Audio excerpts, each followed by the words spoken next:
Greetings, travelers, and welcome back to Ars Magica 2, the tutorial series.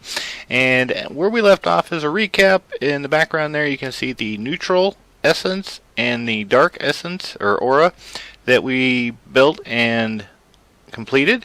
So today, just to show you off camera, what I did is I upgraded this, because some of the stuff we're going to get into now, pretty much by the time you get to what we're going to cover, you probably will have gotten the supplies to upgrade a lot of things. So I've upgraded the altar here so that it has sunstone blocks, gives it the maximum number of options for making spells. Got the dark Auram here, and I spent some time getting this maxed out because it's going to be part of what we're doing today. Same thing here, so we've got 260,000 dark Ethereum. Over here, same thing, got this maxed out, and this, but I wanted to show you a way that I figured out that you could semi-automate this, depending on what you're doing. Now, Ethereum, which is found in the world, comes in pools, varying sizes, small to large, so there's going to be some manual collection there, but, now keep in mind, I'm using the mods in this pack, so I have like thermal expansion, forestry, that kind of thing. The creative tank and the creative chests and energy cell, obviously those aren't normal, but it's just rather than do the full setup, because those are easy things. So the idea here is, let's say you have a mod like that has the ender tanks, ender pouches. Ender tanks obviously can teleport across dimensions, so ideally what you may have is either an ender tank directly or to a larger tank that you can store and then pump into. But using the forestry bottler, you can put pretty much any liquid in there, and if it has a recipe like this does for a bucket, with power it'll automatically fill the bucket with Ethereum.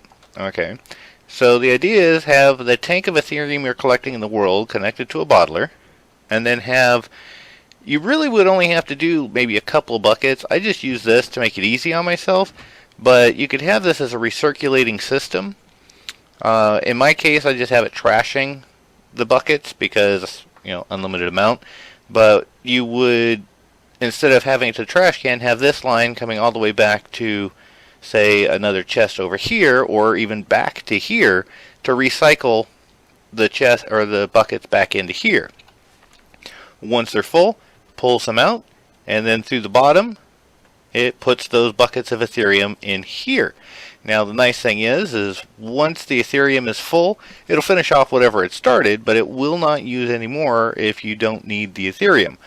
So, you don't have to worry about using an infinite amount of Ethereum once everything's full. Now if you're using it, obviously that could cause problems, because even a little bit is going to trigger this thing to start using. But that way you can, other than the collection piece, fully automate getting the Ethereum, neutral Ethereum, into here to fill up. Alright? For the dark Ethereum, we covered that with the mob spawner above. A little thing I've learned, and it'd be important for you guys to note, try not to kill too many mobs at once with this. If you get over, I think when I found out, if you get over like 8 mobs at once, you will suffer some horrible FPS lag. I actually had to force close my game because the lag just never went away even after it killed everything. So keep that in mind if you're going to use mob spawners, that you can adjust the rate at which things are spawned into the world. Primarily, like if you're going to use Draconic Evolution spawner, that one can spawn a ton of mobs all the time. So if you're going to use something like that, I would suggest, do the ignore player, ignore spawn requirements, but leave it at tier 1. That will spawn often enough to keep this, to fill it, to keep it filled, and without causing the risk of serious FPS lag. Yeah, that was bad. Oh, real bad. So we're going to finish off real quick doing the light Cerium, and I've kind of started out. You can see I've got the pattern of the runes. We are going to place our candles, which go here, here, here, and here. And then we're going to drop the items that we need, which is a moonstone and the mana focus.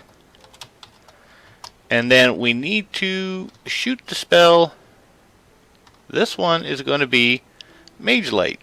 So you got to shoot it at the block, and that's part of the reason why I stay so far away, because you don't want to go into the interface. But as you see, if you shoot the bottom of that center, bam, there you go. There's your Celestial Prism, and then you can set it up. Now, if you want to, like Vampire, you can set this up to do night with Moonstone. But for me, I am just going to set it up for daytime, which the best possible block for daytime is going to be the diamond block. If you do decide to go with the Moonstone, then it will only generate at night. So keep that in mind if you do it. Again, if you're going to be a vampire because you have witchery installed, then that would make sense, because vampires primarily at night. And then we're going to put the actual little circle around. Oop, nope, nope, nope, come on, move. There we go. And it'll start generating. And then we will put our battery down. And just to keep it the same, we'll do that.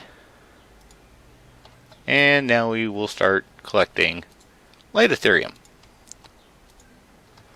Alrighty, so the next thing we're going to do is now we're going to get into some of the more advanced mechanics. Now, you've seen how we do the spells. Oh, and now that this one is done, I can put my chest back. I had to remove the chest temporarily while I set this up for you guys. So now I can put my books back. But you can see how, basic spells, there's a lot to go on. But here's the thing. What happens when we start getting into the more complicated, the big spells, so to speak? That's going to get some time consuming. So I actually had a request for this. So it kind of timed up perfect for this episode. But one of the first things we're going to set up is to do the Otherworld Aura. And if you look in, that's where I was spawning monsters. Key point, the stronger the monster, the more aura you get when they're, or Cerium, essence, dark aura, whatever you want to call it, when they die.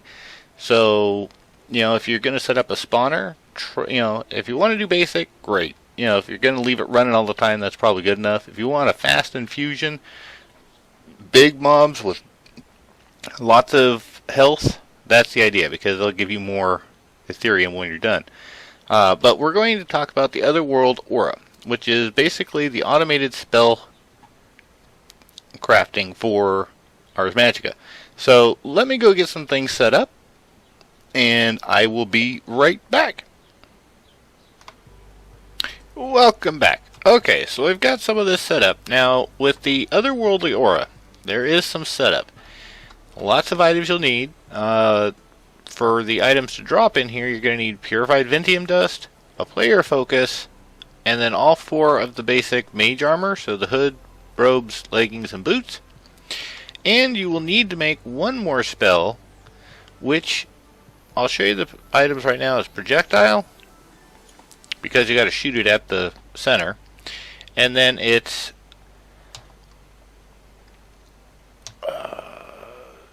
there it goes. No, excuse me, I just forgot. Right there, Transplace. Very basic spell. You got to make it. It's going to need a lot of components. I have it over here.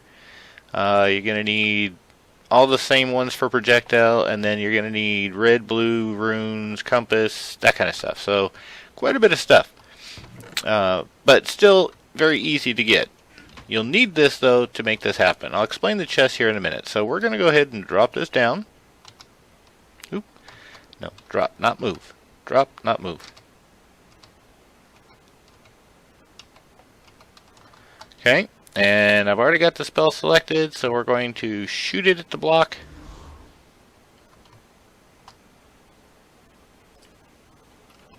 Nope, don't go that way.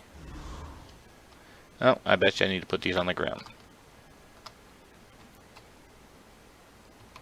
Thought I was going to be smart and put them up there on top, but hey, you know, live and learn. Okay, now we're going to shoot at the thing. There you go. So now you have your otherworldly aura. So the chest. This is set up that the components you have, and you'll see it's going to use aura. You're going to, it should auto connect, but if not, we will make it connect. And it's not, so let's go ahead and get this connected. Go here. Oh, let's clear that out.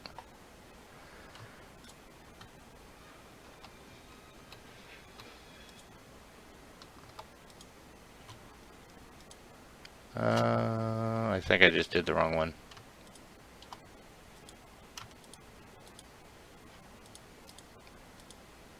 I think it's that one. There.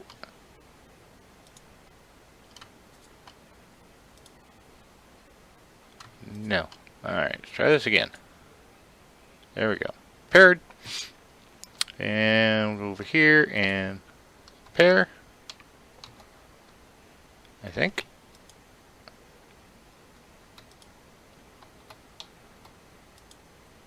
There we go. There, it should start getting the aura. There we go. So the aura will help keep this thing running. It's getting neutral Cerium. If it's close enough, it can get dark Cerium. Let's give it a shot. And go here.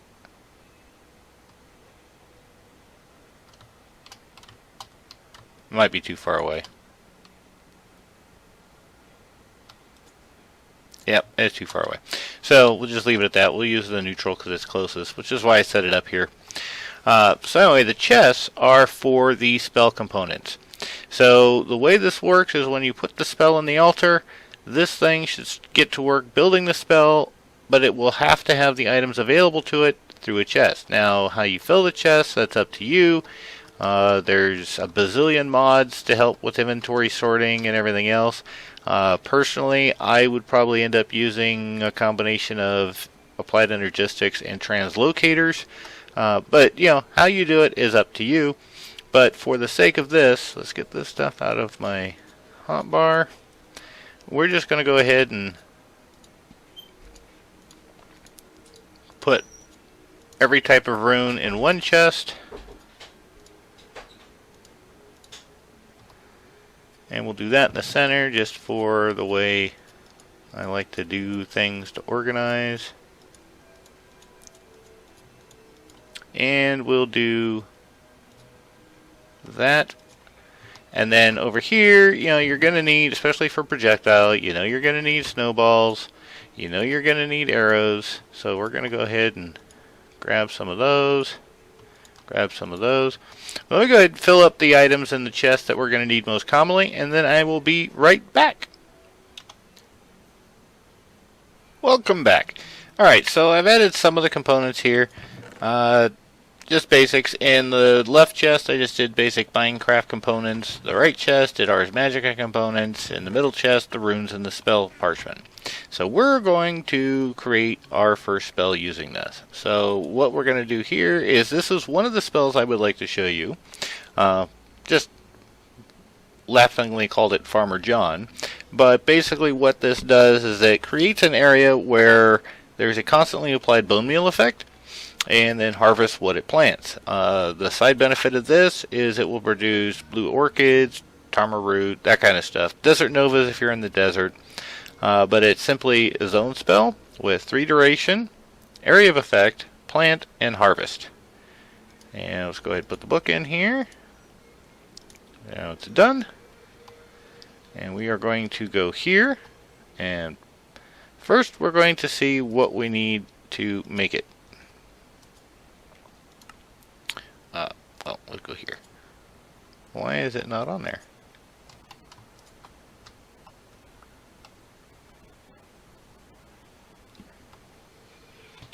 Alright, welcome back. So, that was a spell that I'd actually had from a while ago, and Ars Magica 2 changed mechanics, so that one won't work. So, we're going to do a different one that is still very useful, especially if you're going to be breeding animals. This one is just, I call it Breeding Frenzy. It is, and we'll open it up here, Projectile, Area of Effect, and Charm. This one's still a basic one. The more advanced spells we'll get to later. But you can see what we need here, which, if I've done everything right, I need TNT, I don't have that in there. And Crystal Phylactery, and I have the Essence. So let me get some of those real quick. Crystal Phylactery, no, we don't want to do unlimited. So let's do that. And I guess they're all single stack. Okay, that makes sense. I mean, considering what they do. So we'll just get a bunch of them. And one goes into my boots, which I don't need.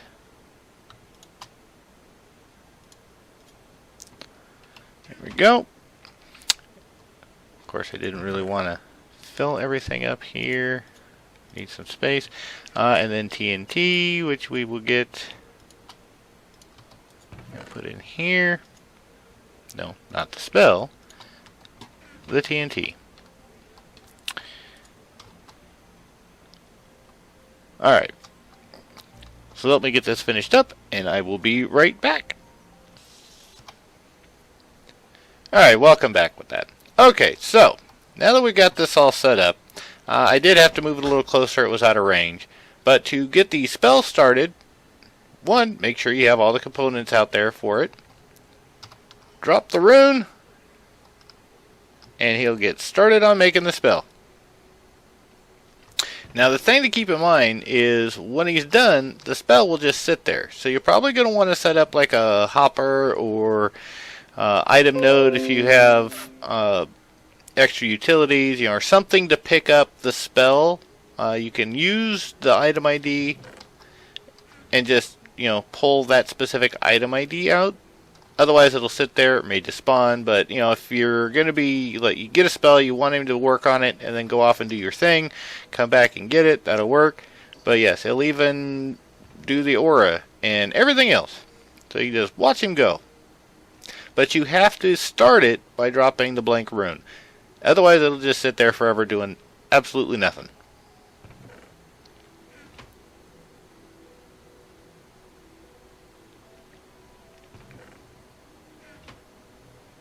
It's fun watching him go back and forth.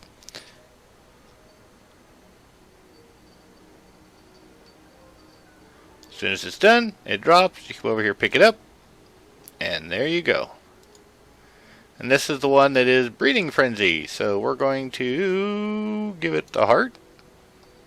And the benefit on this one is if you have a large number of animals, you shoot it, and everything in the area will suddenly be in the mood to breed. I'll show you that later. But anyway, so that's going to be it for this tutorial this time. As of this point, we've got I've showed you how to do all the different Cerium obelisks. We've got the otherworldly aura and how to use it. Key is make sure you have the components in the chest, and you have to start it manually by using the blank rune. It will not just make it by itself, because technically then it would just make them forever. But once you place a spell book, you put the blank rune, and the rest it will do. A smaller spell, probably not a big, but if you get one of those really big, complicated spells, which we will get into in another tutorial, that's going to be a benefit, because you can go off, do other things while it's taking forever making the spell, so long as you have all the components.